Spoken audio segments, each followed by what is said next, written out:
사랑합니다. 사람은 늘 시간이나 공간이나 심지어 자신의 신앙 색깔에 매여서 살아갑니다. 때로는 그 안에 가두어집니다. 자신의 시간, 자신에게 주어진 공간, 심지어 그 대상을 하나님으로 삼고 있다 하더라도 자신의 신앙 색깔에 어찌 그리 매여 사는지 몰라요. 바꾸어지지 않으려고 해요. 자신을 살피지 않으려고 해요. 그냥 하나 색깔이 입혀지면 늘 거기에 매여지네요. 오늘 또 다른 우리가 매일 수 있는, 갇혀버릴 수 있는 하나를 성경 본문을 통해 확인할 수 있습니다. 앞선 3장에 보면 하만은 페르시아의 모든 신하들, 모든 지방관들보다 많이 높여지는 사건이 나옵니다. 그러나 그 하만의 옳지 못한 태도들을 보고 하나님을 많이 사랑했던 모르드게는 그에게 엎드려 절할 생각이 전혀 없음을 기록하고 있습니다. 그러나 또 동시에 하만은 에스더가 죽으면 죽으리라 자신의 시간, 자신의 공간 매이지 않고 자신을 결단함으로 하나님께 드리는 일을 행동했음을 앞선 본문은 대조해서 보여줍니다. 그리고 에스더는 하만이 계획한 일들을 왕에게 고발하기 위해 한 가지 계획을 세우죠. 하만을 왕과 함께 초청해서 잔치에 참여하게 합니다. 얼마나 좋았을까요? 얼마나 영광스러웠을까요? 하만은 그 잔치에 참여하고 돌아 나오는 길에 마음이 기뻐 즐거워하며 나왔다. 오늘 본문은 우리가 시간, 공간, 자신의 신앙 색깔 뿐만 아니라 감정에 갇힐 수 있는 존재임을 분명히 설명합니다. 어쩌면 우리는 정말이지 감정에 갇히는 사람들입니다. 어떤 상황을 대할 때, 어떤 시간, 공간에 갇힐 때, 자신의 신앙 색깔에 갇힐 때 우리는 동시에 감정에 갇힙니다. 내가 즐겁다, 내가 기쁘다, 내가 분노한다. 질문하겠습니다. 나의 기쁨, 나의 분노는 정당한 것입니까? 정당한 것입니까? 정당한 것입니까? 예, 어떤 상황이 되었을 때 갑자기 내가 기쁠 수 있습니다. 어떤 상황이 되었을 때 분노가 치밀 수 있습니다. 그러나 꼭 질문하셔야 됩니다. 내 감정은 정당한 것인가? 하만은 그걸 물을 수 있는 기회를 놓쳤어요. 극히 마음이 높아진 채로 나오는데 궁궐문 앞에 모르드게가 앉아 있습니다. 예전에 그랬던 것처럼 왕명이 있음에도 불구하고 모르드게는 하만에게 절할 생각이 없는 모양입니다. 절을 하지도 않을 뿐 아니라 몸을 움직이는 것조차 하지 않습니다. 그걸 보고 하만은 매우 분노합니다. 일국의 신하들 가운데 가장 높여졌기 때문에 마음이 매우 기뻐 즐겁게 나오던 하만인데 끌려온 포로 백성 중 하나가 자기에게 인사하지 않음으로 인해 매우 분노합니다. 이게 사람이지요. 가장 높여져서 즐겁다가도 이 한 사람이 나한테 고개 숙이지 않음으로 인해 감정이 곤두박질합니다. 감정이 이런 것이라면 우리는 정말 감정에 갇혀 지내는 게 맞고, 그러므로 우리는 늘 물어야 해요. 내 감정은 정당한가? 극히 분노한 마음으로 집에 왔습니다. 자신의 아내와 친구들에게 자랑을 합니다. 내가 얼마나 큰 영광을 누리고 있는지. 여기 이 영광이라는 말은 부유함, 부라는 뜻입니다. 자신이 얼마나 큰 돈을 가지고 있는지 자랑합니다. 자신에게 자녀가 많은 것을 자랑합니다. 왕후가 자신을 얼마나 높여주었는지, 또 거기다가 내일 다시 왕과 함께 잔치에 오라는 초청받았다고 자랑합니다. 왕의 모든 지방관들과 신하들보다 자신이 더 높여졌음을 자랑하느라고 정신이 없습니다. 왜 안 그렇겠습니까? 페르시아라고 하는 세계 역사상 가장 큰 제국을 이룬 그 나라 중 하나, 그 엄청난 제국 가운데 왕 바로 다음 아래 서열이 되었으니까 자랑할 만하죠. 그런데 이런 표현을 합니다. 내가 궁궐문 앞에 앉아있는 모르드게가 있는 걸 보는 한 내 마음이 만족하질 않아. 도대체 뭘 해주면 만족할까요? 자기 눈에 거슬리는 건 도무지 있으면 안 되는 모양입니다.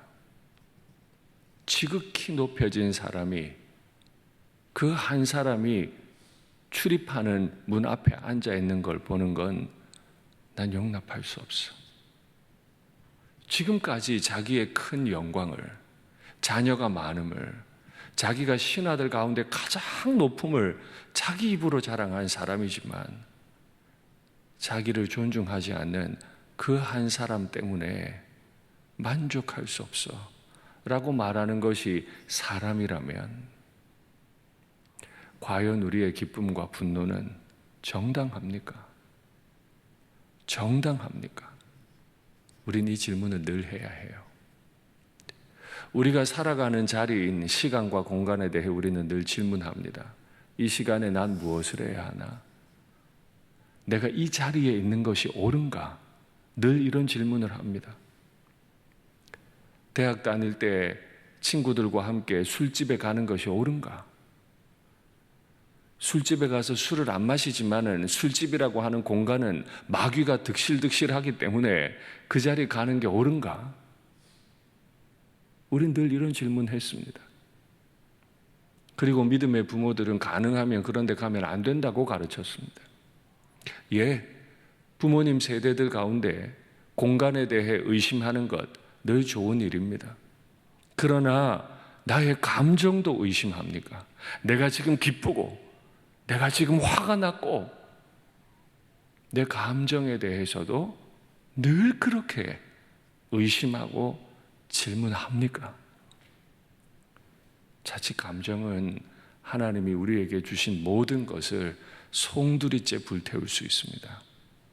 감정은 우리가 매우 속기 쉬운 것이어서 세계 최고의 명예를 가지더라도 단 한 사람이 내게 고개 숙이지 않음으로 인해 넘어질 수 있는 것이 감정입니다. 그러니 오늘 나 자신을 의심하는 법을 배우면 좋겠습니다. 나 자신을 의심하는 법을 배우면 좋겠습니다.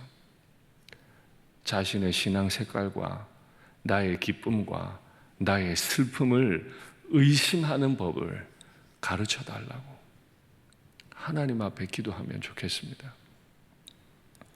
이렇게 높아진 하만의 투덜거림을 듣고 있던 아내와 친구들이 한마디 해줍니다. 아, 그렇군요. 그러면 50규빗 되는 나무, 50규빗이면 25m입니다. 25m 되는 나무를 높이 세우고 왕에게 구해서 그 나무에다가 모르드게를 매달아 버리십시오. 그 말을 들었던 하만은 마음이 또 매우 기뻤습니다. 나의 감정은 정당합니까? 25m, 이 믿을 수 없을 만큼 높은 나무입니다. 그 위에다 사람을 매단다. 악한 사람 옆에는 늘 악한 사람들끼리 모입니다. 선한 사람 옆에 선한 사람이 모입니다. 하나님을 사랑하는 사람 옆에 하나님을 사랑하는 사람들이 모입니다.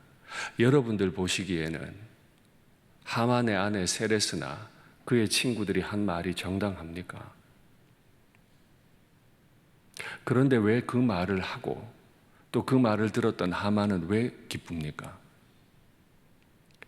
그러니까 내가 의심해야 할 것이 하나 더 있습니다. 나와 친한 사람들을 의심하십시오. 내 무리들을 의심하십시오. 우리는 늘 나와 친한 사람들끼리 몰려다니기를 좋아합니다. 교회 안에서도 늘 무리를 짓지요.